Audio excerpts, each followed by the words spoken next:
Well, hey everybody! Welcome back to another episode of Totally Amazing Mushrooms. We have some edible mushrooms today, we have some non-edible, and we have some medicinals. I have a shout out to do. This shout out goes to Buck and Billy Ray Smith. He is an old friend of mine from school, and he came out to do a favor for me as I had some real nasty trees that had to come out. They'd been standing dead for about 3 years, and danger trees, widowmakers, so he being a tree technician, I gave him a shout. And he came out and did me the favor of taking these out. In the meantime, we talked about our different channels and whatnot. And he gave me a shout out, and thank you so very much for that, Buck and Billy Ray, because a whole swack of your subscribers came out to join us. And welcome to you all, and from all over North America, which is amazing. Alright, so Buckin's channel is awesome. If you like anything to do with chainsaws, it's just so good. But it's so much more. He does, filing, he does like chainsaw filing, he does axe work, he tells you how he takes certain trees down. And I've known him for a long time, and he's just a wonderful, wonderful person. True salt of the earth, and I'm blessed to actually know him. So, anyways, this shout out goes out to Buck and Billy Ray, and if any of you guys from my channel decide to go and check him out, please let them know that you came from our side. Alright, awesome. Okay, so I have to pull a Fred Penner here because I got to get over this log that goes over the creek.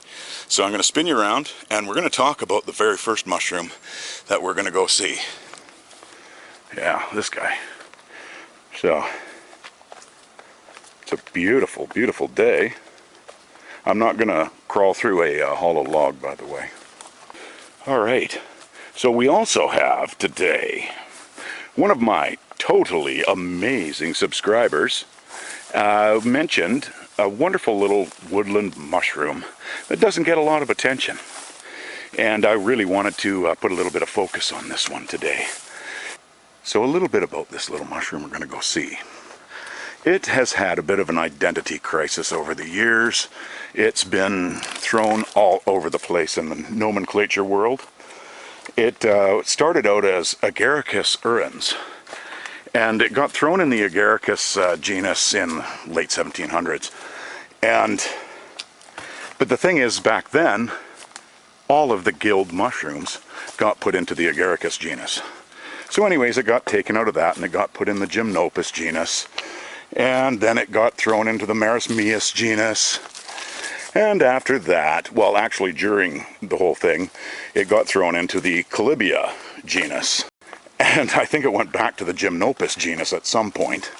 Anyways, they finally settled on a name for it. Colybiopsis perinata. So it means woolly boot or rough boot. And its common name is the wood woolly foot. And this is the little mushroom that's been causing all the fuss in the nomenclature. This is Colybiopsis perinata. See, it's got a nice brown cap. It does have a variant, and it's kind of a lighter yellow cap. They both have the same spore print, and they have been delegated the same species through DNA. So, and the original nomenclature, the urens, whenever the species name was urens for this one, it means burning, which is referring to the acrid nature of these guys. So, is it edible? Well, one documentation, and it's from Spain, and they apparently used it as a condiment. Now, whether that means they ground it up and used it like a pepper on top of their dishes, I have no clue. But you can see this white biomass here. That's all their mycelium, and it can form like big clumps like this here. There's an older specimen right there. Yeah, these guys, you can see. Actually, let's pull up the older one. See if it makes any noise when it comes up, because quite often they make this kind of a crunchy noise. Not so much. Alright, now you can see, let's get this needle duff off of here. Trying to hold the camera and do this at the same time, so my apologies. You see, it kind of looks like a boot, and that's where the name comes from. So Paraneta means boot or booted, and the common name for this one is the wood woolly boot or wood woolly foot. So it's very, you can see why. His feet are all dirty with needle duff and mycelium. So it does form hydrogen cyanide, a little bit, trace amounts, but really nothing more than any of the other mushrooms that are out there and many of the plants. And all it is it's just a compound that they end up making to utilize any of the nitrogen that they collect.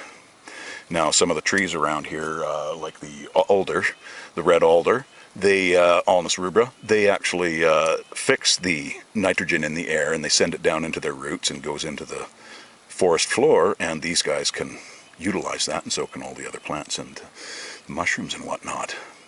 So yeah, these guys are pretty neat little critters. Either way, I just wanted to show you this beautiful little creature on the woodland floor. So we've come down into this alder stand. It's always quite moist down here. And what we've come across here is the bleeding mycena. Mycena hematopus. And we're going to highlight you right now. Alright, well, let's get my keister down here because I got to get close here to tell you a few things and give you an example of what these guys do. These are the bleeding mycena, also the bleeding fairy helmet and burgundy drop bonnet. But their Latin name is Mycena hematopus. Hemato meaning blood, and the suffix pus meaning foot. So it's the little blood foot. These guys are really neat. There's a lot about them that we want to talk about, actually. So they apparently have very slight amounts of bioluminescence, which means they glow in the dark, kind of. So apparently it's not enough that you can see it through the human eye, but if you have the proper apparatus, you could probably do something with that. Now, these guys have antioxidants in them, but the amazing thing that these guys have is anti-diabetic properties. So in them, they have an alpha amylase inhibitor. And so alpha amylase is created by our pancreas, and it breaks down our carbohydrates. And those get in turn turned into sugars, and we either gain weight or we end up getting hyper, or there's many, many things that happen with that. Nonetheless, the inhibitors, the amylase inhibitors, they have these binding agents and they lock on, and they will not allow the amylase enzyme to break down as much of the carbohydrates. So they pass through our system instead of getting absorbed into our system. Alright, so here's another neat thing, and I'm really hoping this camera's going to pick it up, because these are called the bleeding mycena for a reason. Look at that. Oh my god, it's already leaking.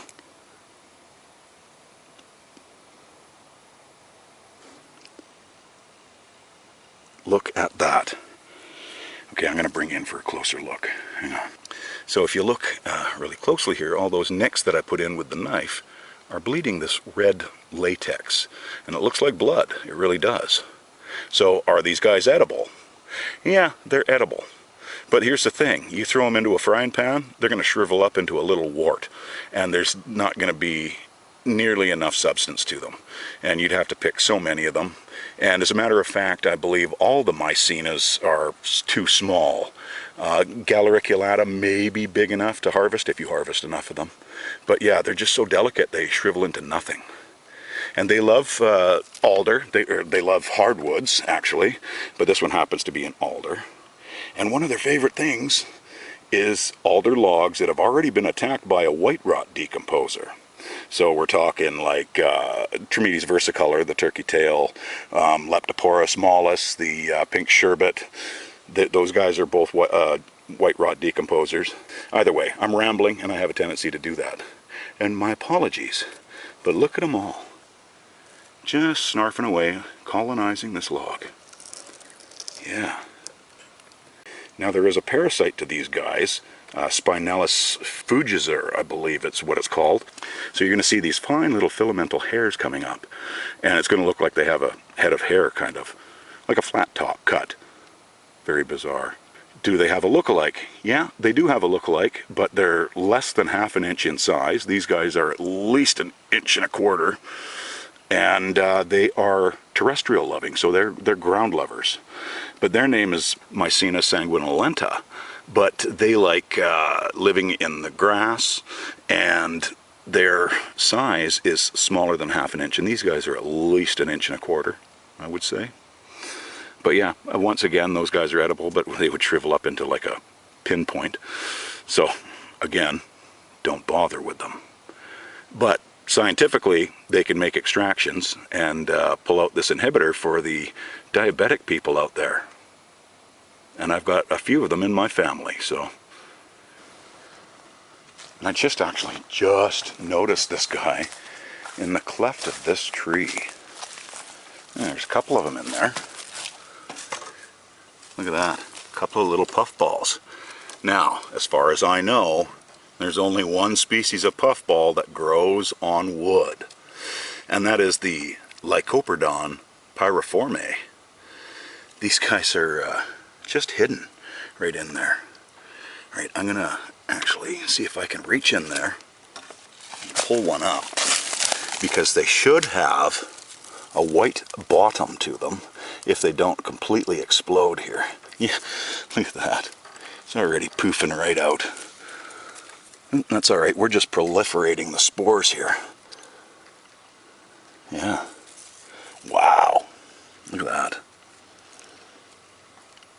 You can see the base of these guys, still kind of white. Look at how much the sporulation is happening. That's amazing. Look at that, it just poofs everywhere. Just over here on this log, got some little oysterlings growing here. And that one there, this one here, and another one here. These guys are in the Crepidotus genus, and this one here is Crepidotus calilepis. I originally first thought it was Crepidotus mollis, but the Crepidotus mollis is bald, and it does not have these little scales on them. Yeah, and so they've got a little bunch of different names. There's the jellyfoot, there's the jelly crep, there's the peeling oysterling, the scaly oysterling. These guys are really, really neat. They can get parasitized by a hypomyces genus, and they will make the cap there go all curly, and sometimes the gills will actually be facing outward, kind of like this. Very bizarre. But yeah, the Crepidotus mollis is very, very similar, only it doesn't have these little scales. They're bald, they're white, and these guys are hygrophonous. They'll start to change color as they dry out. Now, originally they were put in the Agaricus genus, like all the other ones that had gills, back in the 1700s by Jacob Stauffer. He's a German mycologist. And then about 70 years later, another German mycologist came along, and his name was Friedrich Stode. And he decided that this one needed to go into a totally different genus, and it got put into the Crepidotus genus. Very cool. Are they edible? Well, there's not enough information out there to know if they're edible, so they're classified as inedible and possibly poisonous. We don't know this for sure. They're just a neat little thing. They can get mistaken for the oyster mushrooms, the Pleurotus austriatus. And so you've got to be very, very careful when you're out harvesting your oyster mushrooms, that you're not grabbing some of these little crepes, these little flabby crepes as they were. Beautiful. They like oak and beech are their favorites, but they're just as happy to be on a big leaf maple like this one here. This is the Acer macrophyllum. Very, very cool. So yeah, we'll take a look at these guys a little closer here. So they have no particular stipe. And it's called being sessile. So they just grow right out without a stipe. They don't need a little stem. They're just coming straight off the wood like that. And they have a light brown spore print, and they're just, I just love them. I think they're just the neatest little things. And the funny thing is that I've noticed about these guys is I'll see them one year on one log, and the following year, exact same time of year, I come back and they're nowhere to be found. And they just don't seem to come back on the same logs. I don't know why. Or at least in my area, they sure don't seem to anyways. Apparently, they have a gelatinous pellicle. So I'm going to set up the tripod here, and I'm going to see if we can actually peel one. So first off, you can see that the gills radiate out from the center. That's pretty wild in itself. Just beautiful. And let's see if we can actually peel this gelatinous pellicle off. You see that gelatinous pellicle there? It's all coming off like that. It actually can stretch to double its size, if you can believe it. And I really hope the camera's picking this up, but you can see the little gelatinous pellicle there. All right. Here's a neat medium-sized mushroom. And you're going to think that once I pull this up, you would think, with the color of the gills, they're quite pink. You would think it's an antheloma. But here's one thing, is that they've got free gills. So you see that little ring around the stipe there? That means that's called free gills. And at the very most, anthelomas have partially free gills. Another little thing is these guys have these little black lines going up the stipe here. And that's another telltale of these guys. Thirdly, they're growing out of wood. So alder, as a matter of fact, this is a old, decayed, they like really rotted logs. Now these guys are called the deer mushroom, Pluteus cervinus. And there is a spring look-alike, which is Pluteus alexis. But again, it's in the spring, and it has kind of a grayer cap. The only other way to decipher between the two of them is through DNA. So why is it called the deer mushroom? Well, there's several different theories on that. One, some people say, well, the deer like to eat them. Two, the cystidia on the gill surface is got these little antler kind of things, and they kind of look like deer antlers. But as far as I know, the real reason is because of the color. And if you look at the color of this, it kind of looks like a deer coat. Because way back when, I believe the late 1700s, early 1800s, Jacob Stauffer decided that it looked like a deer hide. So that name kind of stuck. Are they edible? Why, yes, they are. They're not really sought after a lot by the foragers, but I'm telling you, I took it home and fried one up, and it's got a really nice, mild little mushroom flavor. It's quite nice. I quite like it myself. Nonetheless, it's got some amazing things in it. It has protein. It has vitamin A, it has vitamin C, it has vitamin D, it has B1, B2, B6 complexes. I mean, it's just amazing. So another one of our little woodland friends that is just going to keep us healthy. And I like that. Alright, so I did a spore print on one of these guys because I wanted to see the color of them, which I knew it was going to be pink, or at least I had a very good feeling. And here's a picture of it. Look at how many spores came out. That was a matter of about 3 hours of it just sitting there. It just dumped spores like crazy. So here's a little piece of Cliff Clavin trivia for you. Did you know that the average person breathes in approximately 7 spores per breath? That's pretty amazing.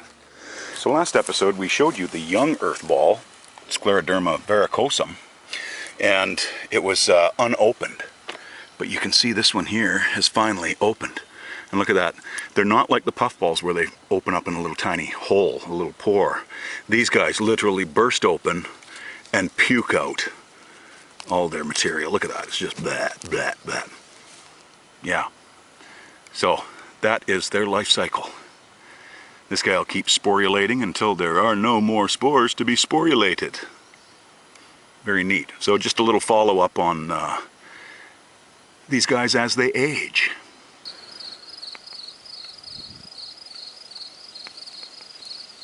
Another beautiful morning. Always nice to wake up to this in the morning. Here's a good indicator that fall is coming. These are the licorice root ferns, Polypodium glycyrrhiza. And glycyrrhiza comes from having glycerin or glycerides in their rhizome. So glycyrrhiza. And they do taste like mushroom. And they do taste like licorice. A very, very strong licorice flavor, as a matter of fact. I actually like to take the rhizomes from these guys and chop them up fine and just sprinkle them on top of salad. It just adds a nice little crunch and a nice little flavor to it. So, just a fabo. Sorry it's not a mushroom. I just saw it and I had to add it in. Oh, and these guys are also going to form spores as well on their underside. See all those little tiny dots there? Those are called sori, and each one of those hold a little bundle of spores. So when I say that every breath we take, we're bringing in mushroom spores, we're also bringing in some fern spores too. And you're going to find these guys growing on in moss on rocks, and their rhizome's going to travel all the way under this moss. So these guys here are probably connected to these guys here, which is connected to these guys here. So in behind these Colybiopsis pernata, we have an earth star. This is Gastrum cicadum. Now you may remember we did puffballs, the lycoperdons earlier, and we did the scleroderma, which were the earth balls.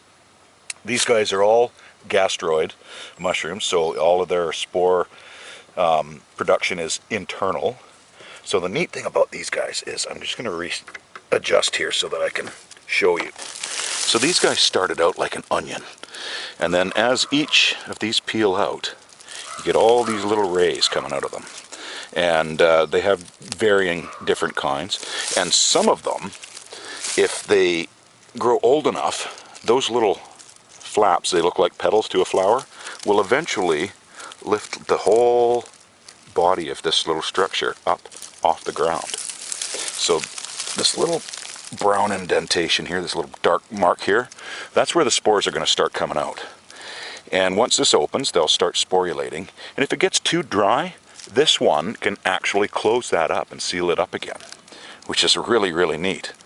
So what kind of qualities does it have? Well, medicinal qualities. It is an astringent, so you can use the spores to put on a wound or whatever, and it should help it heal. It's got antimicrobial qualities to it. And in Tanzania, they used to take these guys, and when they were out collecting honey, they would squirt all of the spores up into the bee's nest, the hive, and they'd vacate, and then they'd score the honey. Isn't that wild? Just absolutely love it. They're just so neat. And sometimes they'll even have a bit of a stalk or a stipe underneath them, which lifts them up even a little bit higher so that they can get further distribution of their spores.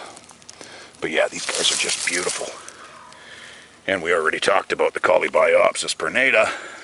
That's these guys, the wood woollyfoot. Beautiful. Are these guys edible? Like the lycoperdons, when the gleba is very, very young and white, yes, it is edible. At this stage, the gleba is not white. So do not try to attempt to ingest these because they're going to make you very sick at this point. And there are different types of earth stars as well. There's the triplex, the Gastrum triplex, which has extra kind of layers, and it almost has like a collar going all the way around the base of it, and they're kind of a browner color, and they're also larger. These guys are less than 5 centimeters, and those guys are over 5 centimeters up to 10 centimeters, so they can get pretty big. All right, let's move on from this beautiful creature. So when you're harvesting puffballs and you're positive on your identification, we know this one is Lycoperdon perlatum, and that's definitely not got any little tiny amanita kind of mushroomy thing growing inside, a little embryo, and you're confident that you've got the right identification, then you're pretty good to go. So you're going to want to cut them in half again, like I say. And today I'm using oil because I'm out of butter. I do like my mushrooms with butter, most of them. And we're just doing a taste test because I have never done these before. So we're going to try a couple of these and see if we have any adverse reactions, like an allergic reaction, because some people do. Always keep that in mind. Even if you've been eating them for years, you can develop allergies to them. So just be careful, my friends.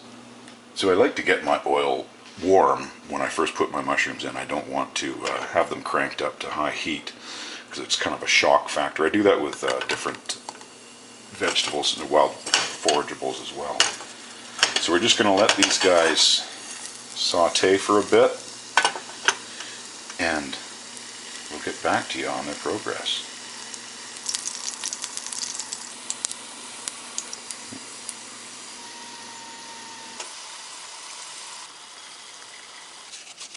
Now these guys should turn out fairly crunchy, with a little, just their exterior, with a little kind of softness in the middle.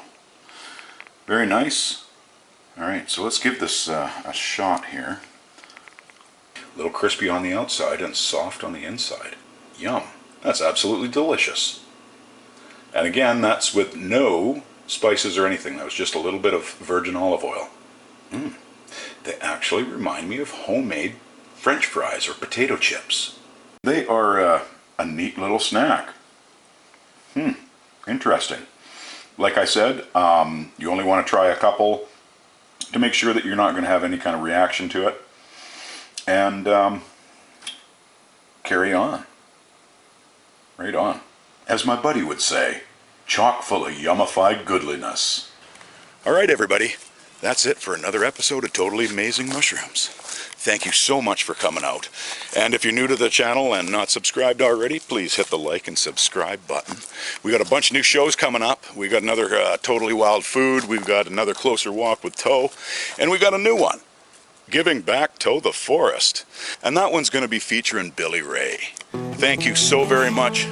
Till next time, my friends.